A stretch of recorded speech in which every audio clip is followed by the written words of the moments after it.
Underwater. This video captured by Airstar 36 yesterday shows those lasting images from the flood this week. Today, the owners of those vehicles are learning what, if anything, they can do. News Channel 36 reporter Beth SHAYNE took our mobile newsroom to the hardest hit areas to try and find some answers.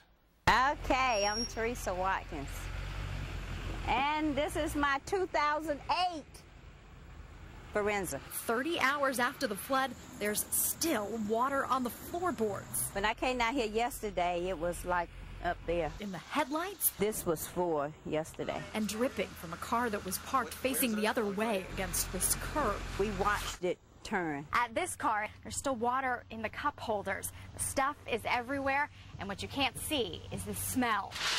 Almost every one of these flooded vehicles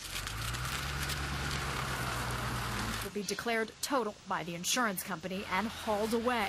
A tow truck driver tells us this lot at Insurance Auto Auction is already full of them. Their management refused to tell us what will happen to them now. So we went to a body shop to ask, could these poor cars be safely salvaged? It's like this car right here, you might be able to fix it, but you know, a year or two from now, you might still be chasing problems. Their rule of thumb, if the water hits the dash, as it did in so many of these cases, it gets into the wiring, the fuses, possibly the motor and the transmission. Count it among your losses. It was a fun car to drive. There's one more thing that belongs in the trash. It's not very good to see it like this. Just moments ago, we heard from the corporate office in Chicago for that insurance auction lot.